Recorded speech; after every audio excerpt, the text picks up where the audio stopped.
Welcome to New Life Live, the premier place to receive free advice from Christian psychologists and counselors for the mental, emotional, relational, and spiritual challenges you face.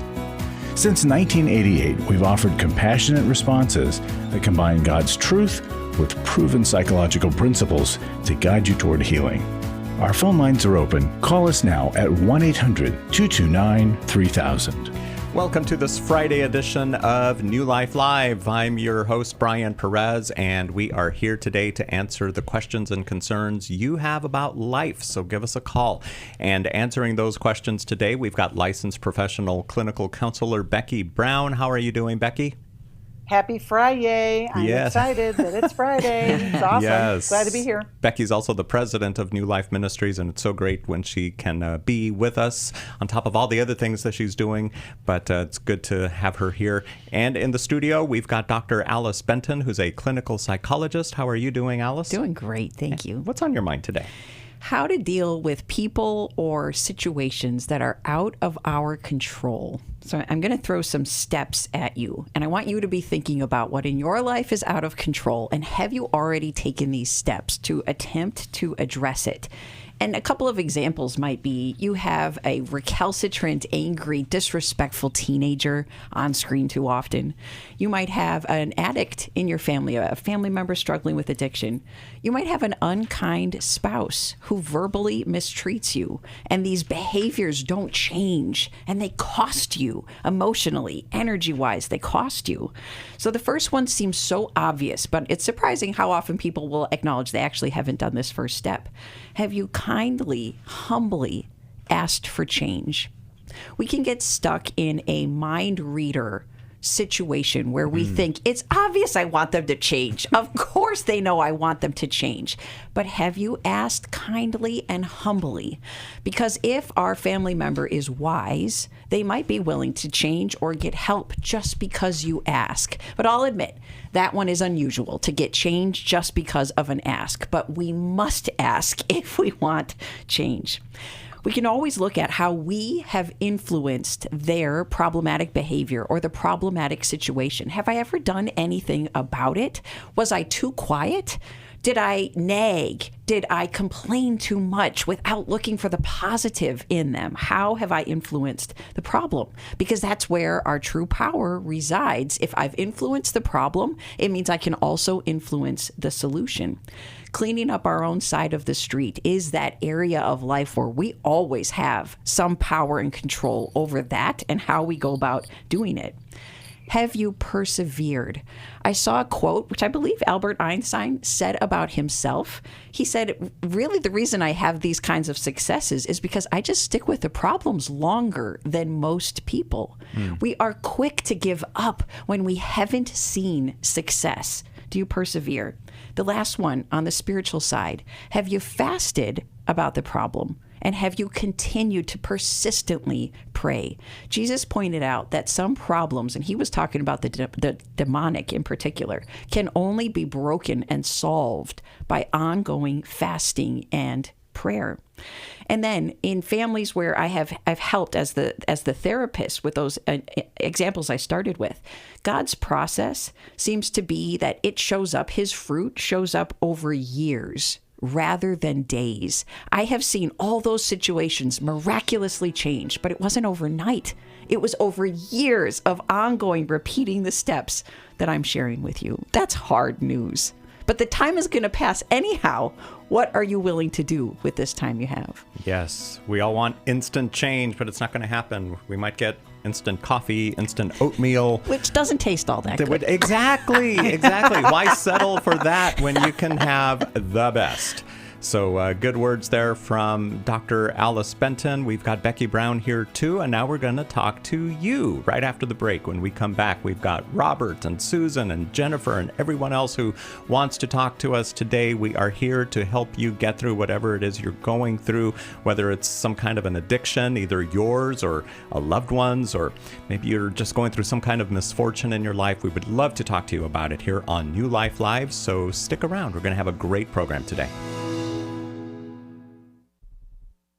Hello, everybody. It's Becky Brown, and I just want to encourage you to be part of our spring match. It's like planting seeds in the lives of so many people. Every gift that you give to the match will be doubled up until $500,000. Isn't that amazing to think about all the lives that God can touch through your generosity and through this matching gift campaign? I know you want to be part of this match, and you can do that by calling 1-800-NEW-LIFE. You can go to newlife.com/donate. You can also text the word match to 28950. I can't wait to see what God's going to do through your generosity. It will make a difference in the lives of so many people. Thank you in advance. To give to the match, text the word match to 28950, or you can go online at newlife.com, or you can always call us 1-800-NEW-LIFE.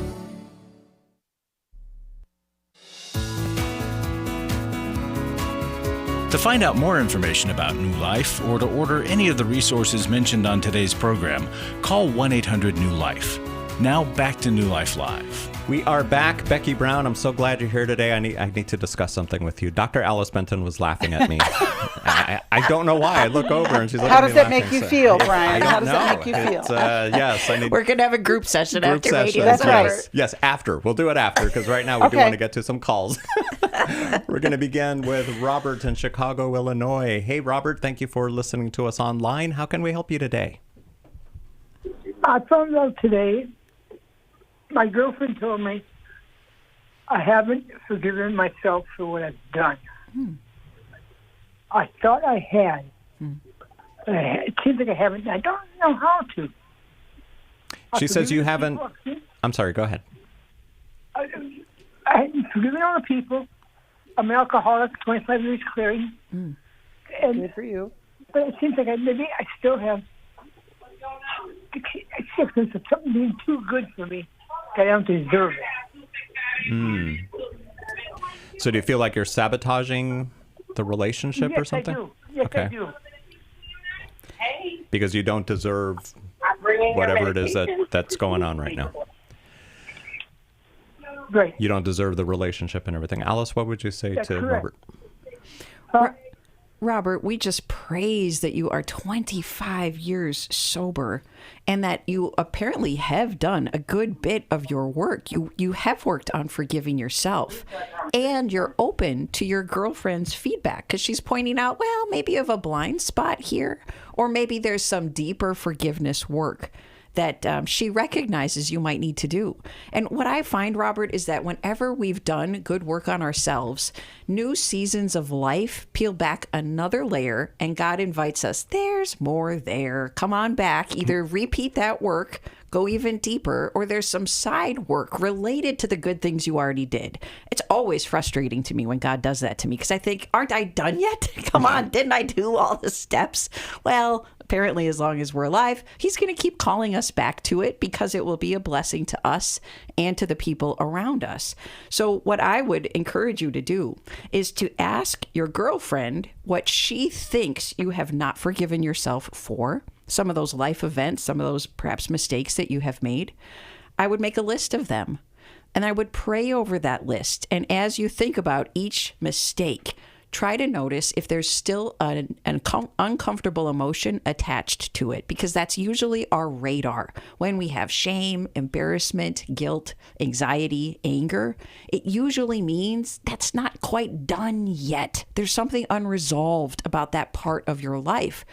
Or if the relationships that were hurt by your decisions have not yet gotten the attention they need, confession, making amends, then that's additional work to do that God's probably calling you to. And that step happens when we're willing to face these things that your girlfriend is willing to point out for you.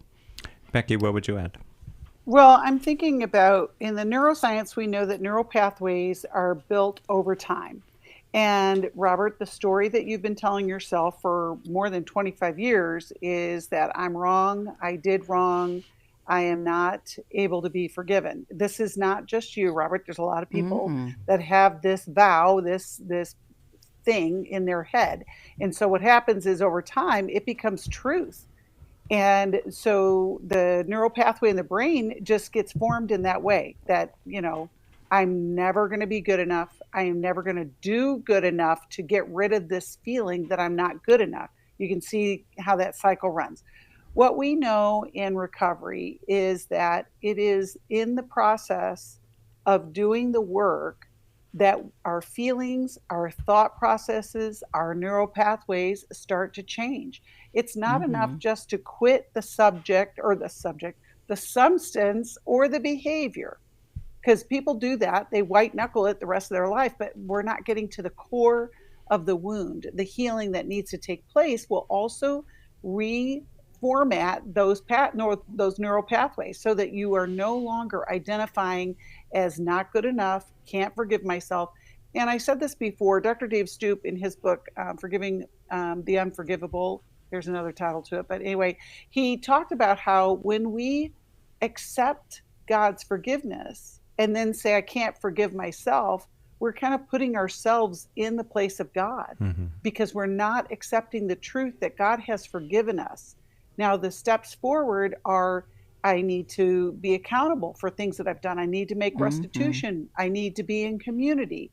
And I need to do this over and over again, not because I'm not going to get it right, but because until we see Jesus face to face, we've all got work to do. And that's the good news, that we're not going to get it all right all the time, but you can be free of this struggle and accept that. Now, the other question I was thinking about is, if the girlfriend is saying this, she sees the good in you. And so you have to accept that as well. But Robert, you're not going to do it on your own. You're going to need a group. You're going to need some recovery work, even though you've been sober for 25 years, and that might surprise you. But I would suggest sending him a copy of the Life Recovery Journey that will also talk about, people who have been in similar situations. But that's a big thing. Robert, as you express that you don't believe you deserve good things, I imagine you might have gotten that message from people in your life, perhaps your parents, family of origin, and you started to drink for a reason. Drinking helped you cope with pain. It helped you cope with the beliefs that you maybe aren't valuable, you're not worthwhile. And somebody probably treated you that way or told you that. And so not only does this have to do with self-forgiveness, but it may also have to do with telling the stories of where that message came from. You learned it somewhere. And a particular form of therapy, eye movement, desensitization, and reprocessing, is one of the most powerful modalities, forms of therapy that can help us change a deeply rooted belief that we have.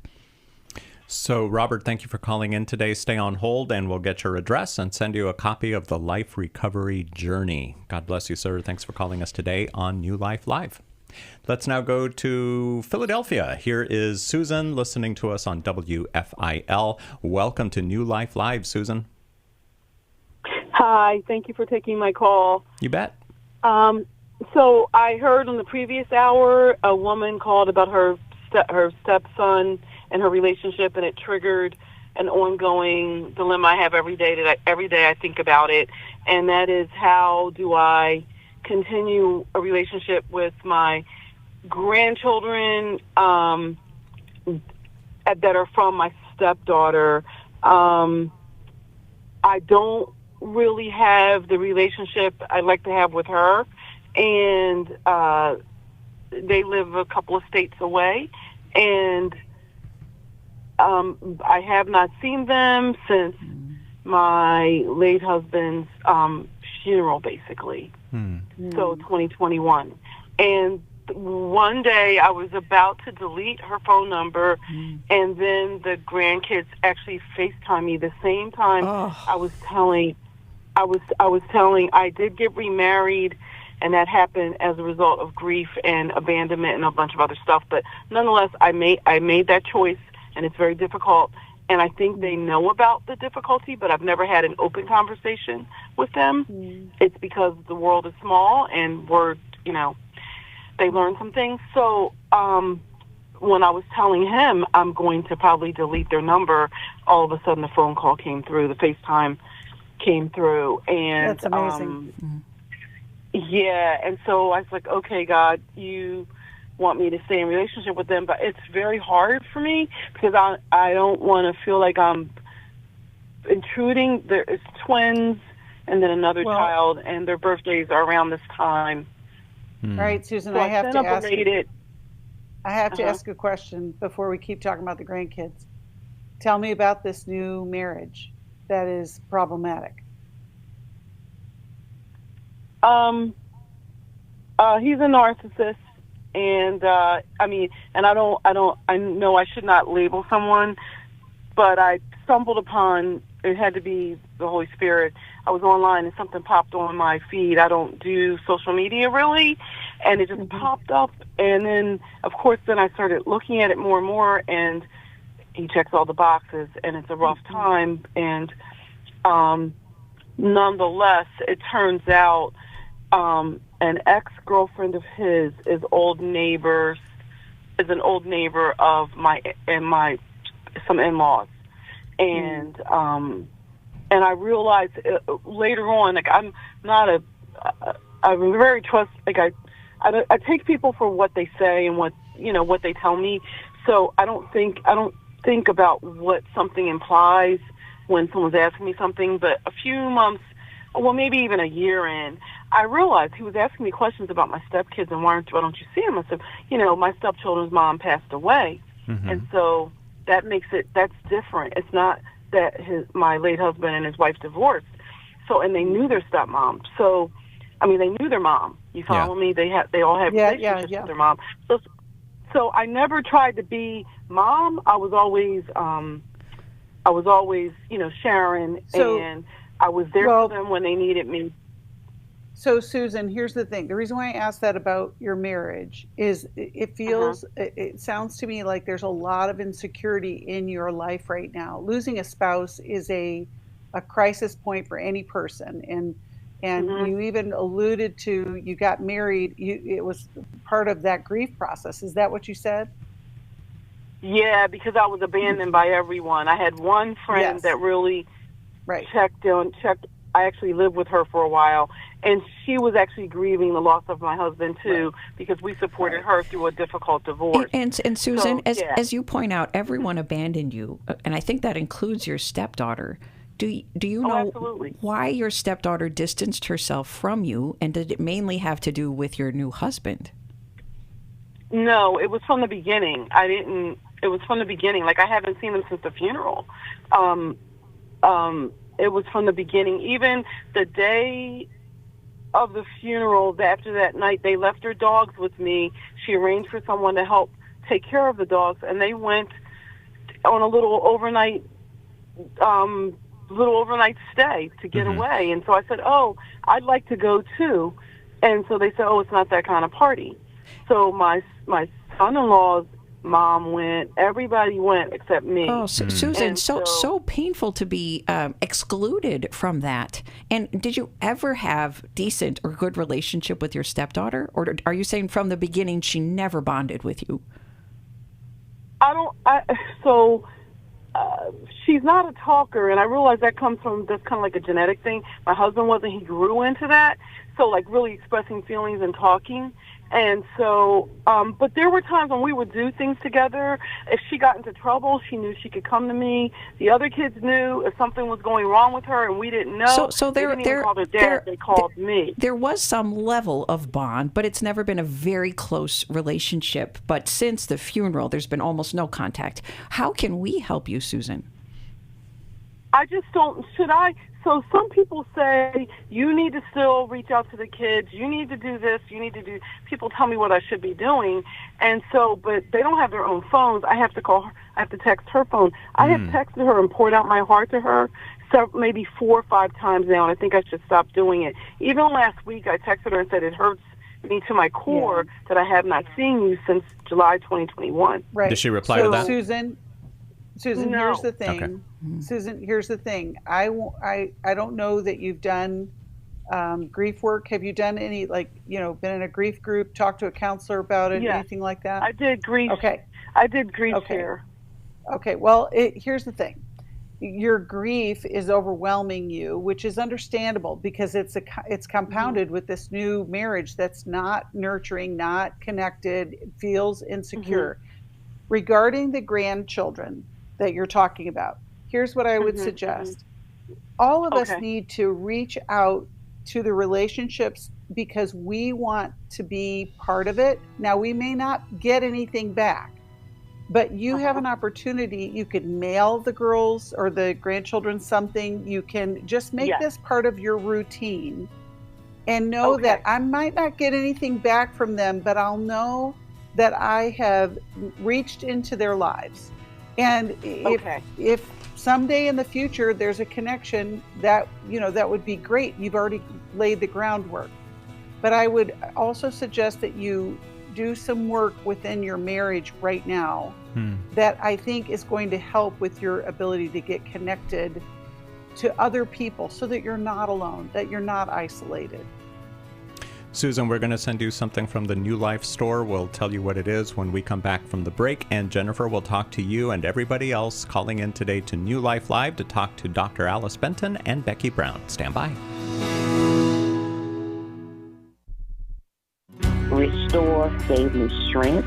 It gave me more belief in my faith. I met up with a group of women that are going through things that they had no control over. If you've been affected by betrayal, an emotional or physical affair, or pornography, the Restore Intensive will equip you with support and tools to help you through. When two people want to do their part, we can be restored. But if they don't, we can still be restored. We are not stuck because someone else made a decision. That God lets us weigh in on how we want to walk out our lives. Our wellness does not hinge on another person's decision. The Restore Intensive is coming to Dallas, Texas, May 2nd through the 4th. Register online at newlife.com or call 1-800-NEW-LIFE and use the discount code NLL to save $50. I had a great experience at Restore. 1-800-NEW-LIFE and the discount code NLL. I was sort of vaguely familiar that the 12 steps had some origination in the Bible. I found Life Recovery, and one of the things I liked so much was that it had such a broad appeal. It wasn't limited to just alcohol or drugs, that it was addressing a wide range of problems. At New Life, we believe everyone can benefit from a life recovery experience. There are life recovery groups all over the country. They take place online, in conference calls, and in person. And if there isn't one in your area, we can help you start one. We have startup materials, leaders' guides, CDs, Bibles, and more, all with discounts available for groups. Call us at 1-800-NEW-LIFE and ask for Terry Ward. The 12 Steps have long been a great help to people in recovery because much of the 12 Steps' power comes from the fact that they capture principles clearly revealed in the Bible. The 12 steps is really a pattern for all of us as Christians. Call 1-800-NEW-LIFE. That's 1-800-639-5433.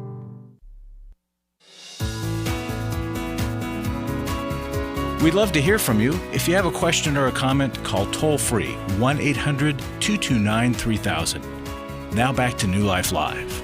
Okay, Jennifer, you're next here on New Life Live, but let's finish up with Susan. I think Dr. Alice Benton wanted to give some remarks.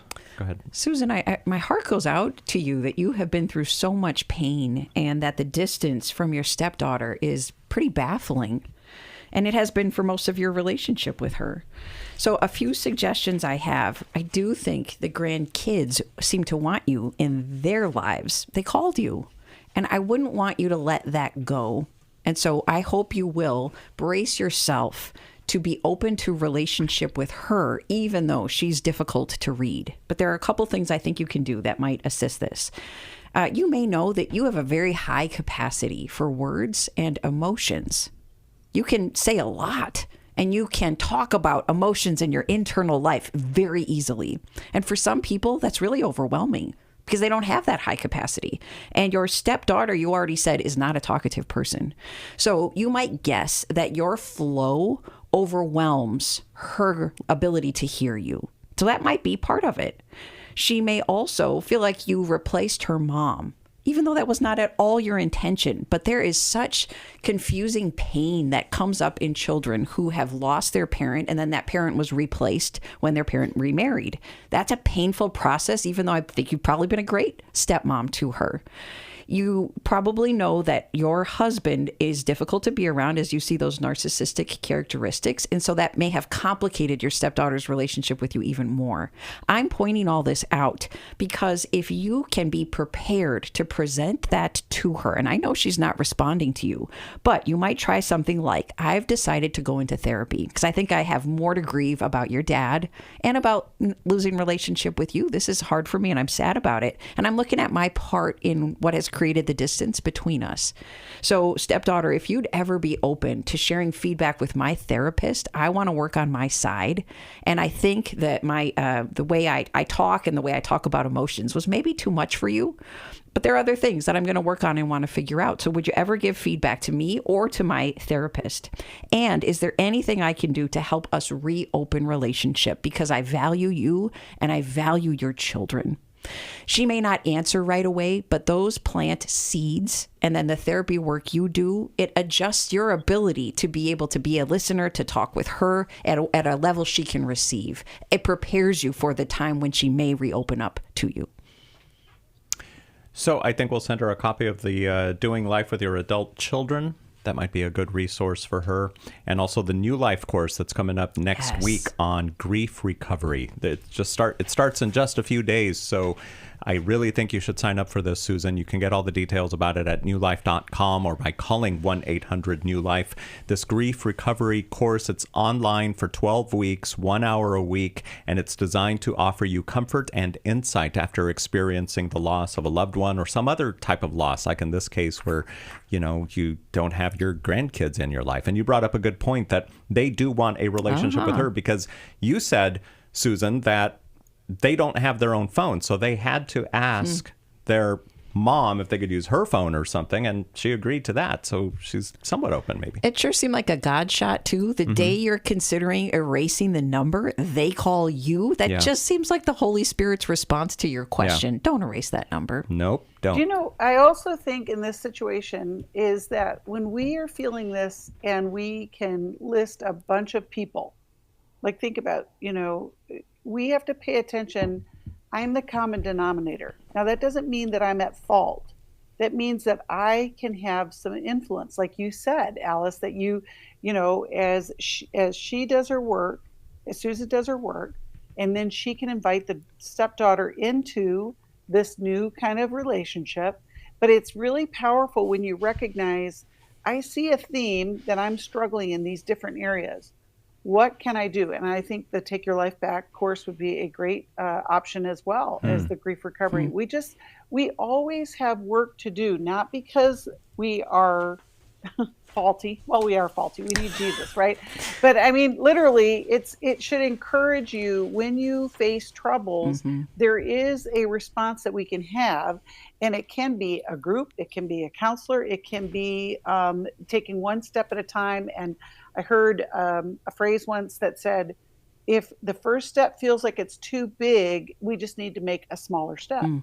And there can be lots of different ways to do that. But I just want to encourage you, Susan, that I love that you have this desire to be connected, and I know that it's difficult. So we'll be praying for you too. And maybe we'll even direct her to a therapist in her area as well. For sure.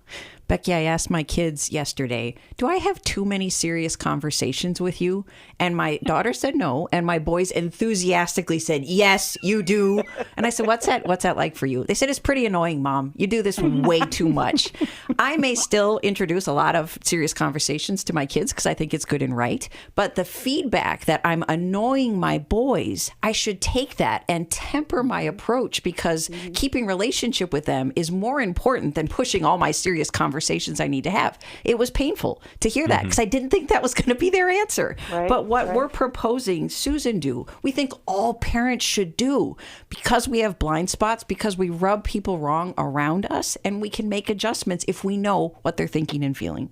And it's good that your boys said that to you because they could have just said, no, Mom, everything's great. But aren't you grateful that they were honest about that? I'm getting there, Brian. That might take a couple days. Yes, for sure. Okay, so Susan, stay on the phone. Jennifer, we're coming up to a break, so we will talk to you when we come back here on New Life Live. Thank you, everybody, for watching and listening today. Don't forget, our spring cleaning sale ends tonight. Not sure what time. It might be like in the next... Does that mean we're done cleaning? We're almost done. Cleaning? Yes, we're almost done. So we need your help to help clean out the New Life warehouse. Yeah, that's what it is. So go online, newlife.com. These resources, some of them are 75% off. Check them out, newlife.com. Hello, everybody. It's Becky Brown, and I just want to encourage you to be part of our spring match. It's like planting seeds in the lives of so many people. Every gift that you give to the match will be doubled up until $500,000. Isn't that amazing to think about all the lives that God can touch through your generosity and through this matching gift campaign? I know you want to be part of this match, and you can do that by calling 1-800-NEW-LIFE. You can go to newlife.com/donate. You can also text the word match to 28950. I can't wait to see what God's going to do through your generosity. It will make a difference in the lives of so many people. Thank you in advance. To give to the match, text the word match to 28950, or you can go online at newlife.com, or you can always call us 1-800-NEW-LIFE. Club New Life changes lives. I think I go way back to listening to New Life, learning so much from it, and then becoming a Club New Life member. Club New Life is a monthly giving family that helps New Life Ministries provide Christ-centered hope and counseling resources to thousands of people. You know, I'm so thankful because you know why I keep giving? Because I keep learning, and I'm so thankful for all the lives that you touch every day and the people's lives. So when I get to still hear the radio show, it's just so encouraging to my heart. When you sign up to support us monthly through Club New Life, you'll make a difference in the lives of individuals and families with godly counsel and connection to help. And you know one reason I give? Because I feel like sometimes I'm hiding behind a counselor's couch, listening to all this great information and not paying. So my guilt of this great advice is alleviated by being a Club New Life member. Call 1-800-NEW-LIFE. That's 1-800-639-5433. And together we can help hurting people find help and hope in life's hardest places. Call 1-800-639-5433 to join Club New Life today.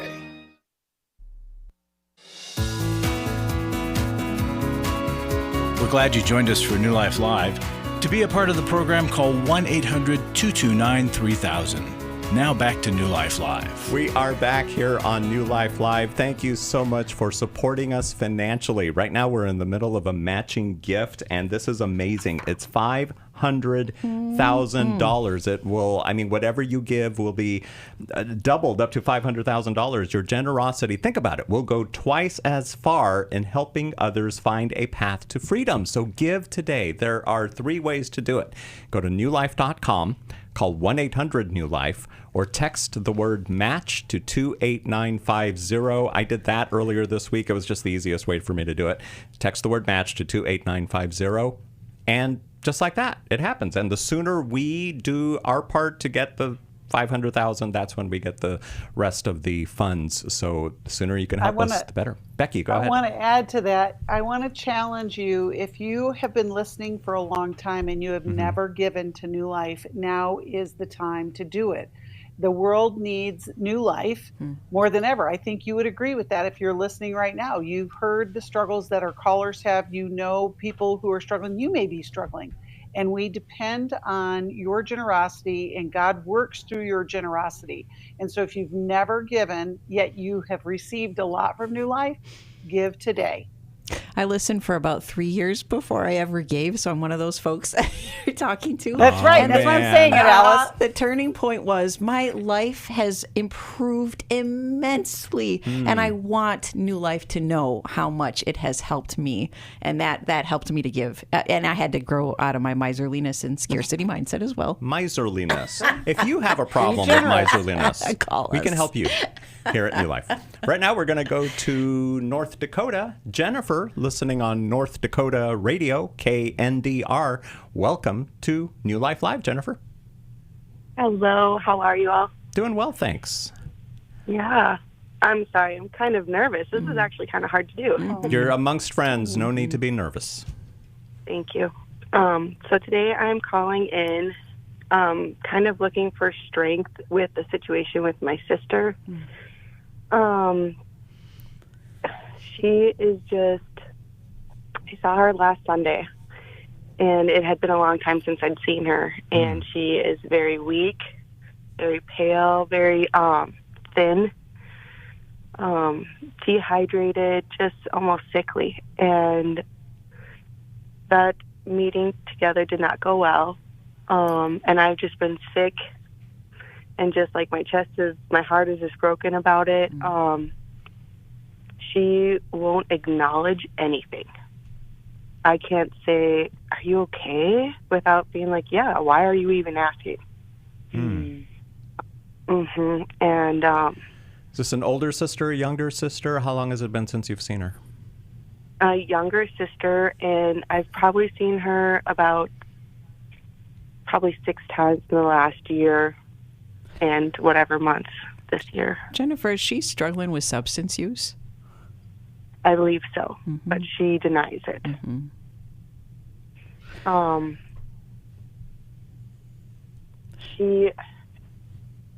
If she's not having substance abuse, I think she's, anorexic. And if she's not anorexic, then she is in dire need of a doctor. You know what I mean? Yes. And so, yesterday, I actually called the police to try to have her placed on a 72-hour evaluation, and that did not go good. Did they not take her, Jennifer? No, she didn't fit the criteria. That was so loving of you to do. It must not have felt loving at all, and she won't take it that way if she ever knew it was you. But for you to intervene when you know she obviously has an enormous problem that is threatening her life, but she can't dialogue about it. She's so reactive and angry and defensive that you can't speak with her about anything. Thank you so much. That is what I'm trying to hear. Oh, I'm glad you called. Jennifer, do you live by her? Like you said, you just saw her. Like, was it at church or at the mall, or like, I don't even know if people go to the mall. It was a restaurant. You know what I mean? Like, restaurant. We were getting together. You were having dinner together. Yeah, and it was a big thing that she even invited me. Like, she doesn't want anything to do with it for a long time. She invited you. Huh. Yes. Did she explain why? Just wanting to get together, she said. And did she? So now, did she ask anything of you while you were eating out together? Well, unfortunately, it only lasted about 5 minutes because I was kind of blunt about what I was seeing, and right, you were shocked. Yeah, and she got defensive and left, and she said she didn't want to come back because she had started crying, and I was really upset. And then I kind of composed myself, and I reached out with a bunch of text messages like, "Hey, you need help. I want to get you help." Right. So Jennifer, here's the thing, though. She does need help. You're not wrong about that. But what's happening now is she is like a cat in a corner in a room full of rocking chairs. She is in defense mode big time. And it's breaking your heart. But like, even it was a brave thing, and it was the right thing to call for help. But now that has created another issue, right? Yeah. Yeah. Okay. So what we need to do is, how do you connect with her in a way that is safe, but it is not like you're going to fix this right now? So my first question is, do you live close enough that, you can have a conversation? We do. We live in the same town. Okay. All right. I'm sorry. I hear the pain, and I know that you love her, and you're scared. And she's scared too. Whatever has happened or whatever is going on with her, she is afraid to be vulnerable. So the next thing I would suggest is for you to ask if you can come over to apologize and bring her, whatever that is her favorite. Or can I have a do-over, I think would be a better way to put that. And, not to press in on the you need help. That's been established. She knows that you think that. She knows that she probably needs it. But what I want for you, Jennifer, is I want for you to be able to get close enough to her so that she can trust you. And I don't know what your history is together, but there's been separation, so it was a big deal for her to ask you what was the break in your relationship prior to the dinner. Well, she had been seeking help, and then she, years ago now, and she was doing much better, but then she started not having time for me, not wanting me in her life, and I could really tell she wanted to step out on her own, because we've always been really close, be independent that way.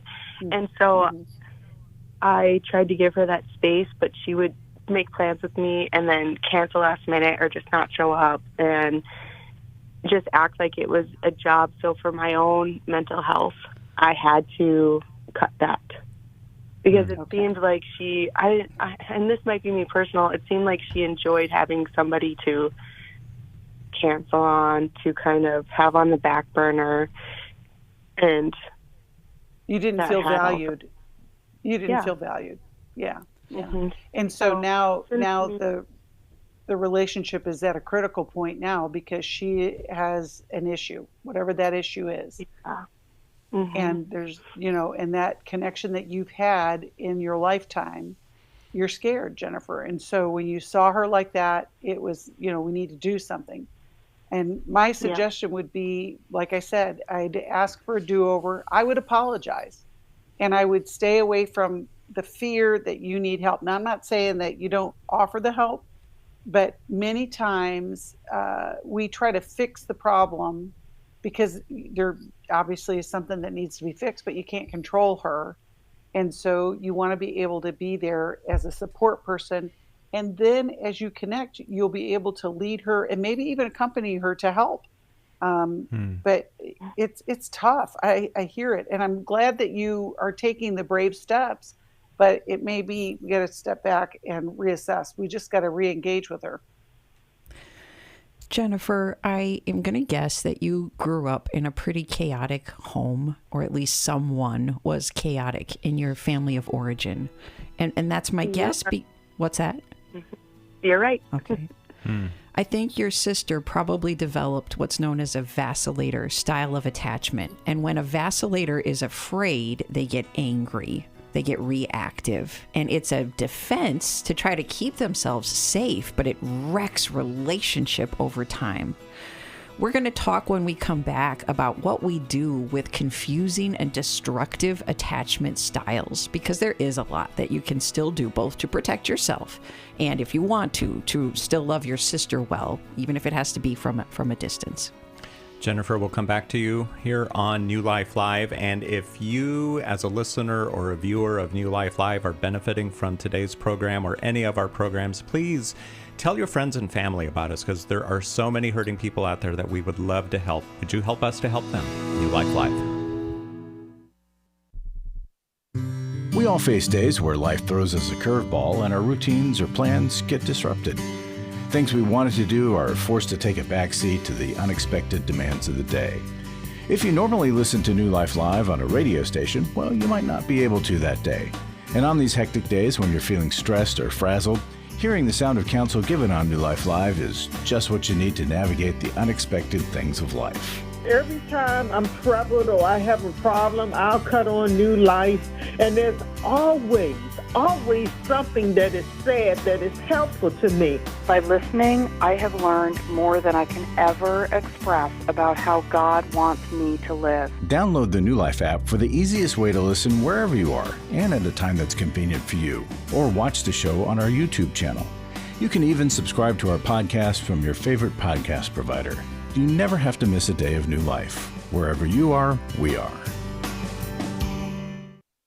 For over 35 years, New Life has been the most trusted name in Christian counseling. Your ministry has saved my life. If you struggle with emotional hurt, family or marriage problems, the pit of depression, or the pain of addiction, we can help. I'm down 100 pounds now from what I was. I found a counselor through New Life Ministries, and it's just been outstanding. Our treatment programs provide clinically appropriate solutions from licensed professionals, all in a biblical framework. I have had problems with alcohol. I think God has ordained this place to be His. You don't have to be a prisoner of your pain. Help is available at 1-800-NEW-LIFE. She tells me that I'm a new man, and I feel like a new man. It worked for me, and it can work for them too. This time it is different. If you're ready to take the first steps toward genuine spiritual and emotional healing, call us today at 1-800-NEW-LIFE.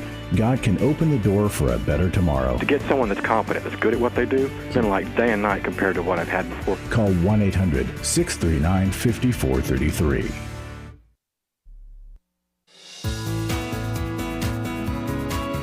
To find out more information about New Life or to order any of the resources mentioned on today's program, call 1-800-NEW-LIFE. Now back to New Life Live. Thank you so much for listening to New Life Live and for watching as well. We're here with Dr. Alice Benton and Becky Brown, and we're talking to Jennifer in North Dakota, who called in and shared this story of her sister and wanting to reconcile with her, wanting her to get the help that she needs, which looks like it could be medical or, I mean, a little bit of everything. She's got something going on and she doesn't want to talk about it seems like. And Jennifer, we were talking about attachment styles, and it really is just the way we figure out, often subconsciously, how to relate to people when our homes were not as safe and stable as they needed to be. And that reactive style, that vacillator style that it sounds like your sister has, is so painful to be in relationship with, because a vacillator tends to struggle to regulate their emotions. And so when they feel something big, even if it's fear or sadness, they often will lash out with a knee-jerk reaction that is very painful to you, painful to the person that they're in relationship with. Does my description sort of fit for your sister? Definitely. Yes. Okay. I'm also going to take a guess at yours. I think you might have some avoider tendencies. And so when you're really hurt, you might pull back, which is sometimes the right answer and it's necessary. But it can be hard to pull back in the right way and the right amount. Do you ever withdraw when you're too hurt? And is it hard to come back into relationship? Yes. Okay, that one fits too. And as you said, there was chaos in your family of origin. Do you mind giving us the headline? What was going on? Yes, not a problem. My dad was an abusive alcoholic. Yeah, and then my mom stayed with him for years. He couldn't keep a job, so he traveled around. Me and my siblings were all born in different states. Really just broke her down to nothing. Finally divorced him, filed bankruptcy, single mom, 3 kids. Her next boyfriend moved in with us and ended up molesting me and my sister, and then physically abusing my brother. So, we were just perfect prey for a predator at that point. And so from there, my already struggling mother really just did what she could, and yeah. Gosh, Jennifer, I feel the pain. It's still there. You all grew up in a nightmare. Yeah. And you have figured out some strategies of how to cope when you live in a nightmare that you can't escape from. And I hear, Jennifer, the goodness of your heart. You love your sister, and you'll do whatever it takes. And sometimes that means leaving relationship. And that can mean calling the police because you are so worried about her. One of the ways to help reach a vacillator is when they react and they hurt you, it's to assume you're hurting inside, sister. You're scared, you're sad, and that's why you're doing this. It doesn't justify the hurt. It can be dangerous, emotionally and physically dangerous to be in close relationship with a vacillator. But to know you're reacting out of your hurt right now, it helps us avoiders not to just cut people off because they seem like they're all bad when they're mistreating us like this. And then we avoiders can take some responsibility that the ways we withdraw, it hurts the people that want to be in relationship with us. And it probably confuses them because we're not that good at saying, I need to back away for a time. I'm not leaving forever, but I have to back away because I'm hurting. Your cancellations, they sting every time that happens. So I can't get together with you for a while until we rebuild some trust. We avoiders, we're not good at being assertive like that. So if you try to reach out to your sister again, I might acknowledge, sister, I think I've been hard to be in relationship with, and I bet what I do sometimes confuses you, and I'm not always good at explaining myself. Becky used that great word. Can we have a redo? Can I come back over to find out why you wanted to have the meal with me? And I promise you, I will not comment on my concerns in this visit with you.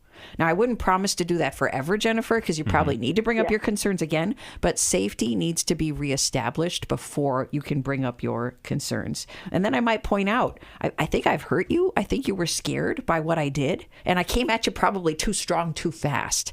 I can just be a listener if you're willing to give me another chance. Jennifer, how would it be for you to do that with her? Offer that to her. It would be hard, but it's beneficial. I do just struggle with the impact. It makes a big impact on my life. And these last few days, I've just not been able to keep my routines at home. And I'm like, what is going on? And I'm like, I am literally like being so torn up about this. I don't know. It's traumatizing, Jennifer, because it, like you just told the story of your family life, and that is still inside of both of you. That's unresolved trauma, and so you get dysregulated. And so the approach that Alice is talking about is opening a door. We're not going to resolve this today, but we're going to take a step in that direction. But before we let you go, I want to know, do you have support? Like, do you have a counselor? Do you have a group? Do you have people around you that see you, hear you, love you in the way that you need? Not really. I am trying to get a consistent counselor, but... Okay. All right. So here's what I want to suggest for you, Jennifer. We'll see what we can do as far as finding a counselor, but also I want to invite you into a life recovery group. We have them all over. They meet online, but it can be a really great place for you to process all of this pain that you've been experiencing, but also give you and your sister a way forward. And, you know, I would suggest that we send Jennifer the How We Love book, because it will explain further what Alice has presented here.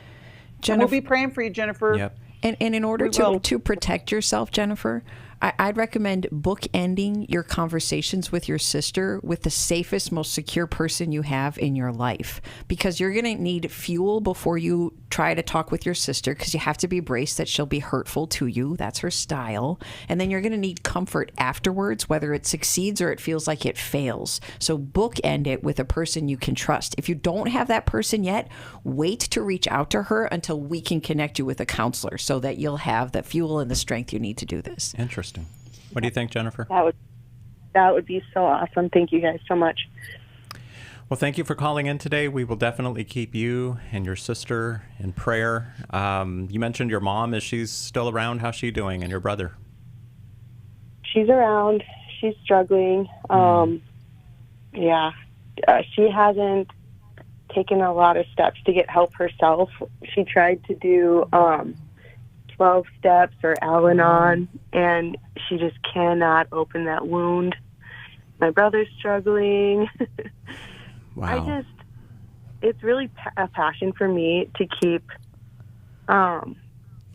what we're capable of achieving in mind as a goal that I keep working towards with my family. Like, we're not these broken people. We just went through hard stuff, and we didn't get the help we needed at the time, but we have to keep working towards it. Jennifer, there's something called post-traumatic growth, and you certainly have been through trauma. But when we deal with the trauma and we keep getting as much help as we need, the trauma can turn into growth and strength, because that's what God does in his redemption process. You are spearheading that for your family, and that will inevitably change things for your family because you're ushering in grace by what you're doing. Jennifer, thanks for calling in today. We'll send you a copy of How We Love. We will keep you in prayer. We will keep your family in prayer. And man, what a tough way to end the week. But we'll be back next week. We'll see you guys at church this weekend, this Sunday. And there's a sale going on at newlife.com. Stuff is like 75% off. And I'm trying to end on a more upbeat note here because, yeah, that was tough hearing everything Jennifer is going through. But there are so many hurting people, and that's why we're here to help. Wish we could do this 7 days a week, 7 hours a day, but we do what we can. God bless you guys. Thanks for supporting us here at New Life Live. Thanks for listening. We hope this program has helped you by giving you insights for handling the challenges you face in your life. We want you to know that we're here for you. But you also need to know that New Life Live is a listener-supported ministry. To make your donation or to get any of the resources mentioned on today's program, call 1-800-NEW-LIFE. That's 1-800-639-5433 or online at newlife.com. Please join us again on Monday for New Life Live.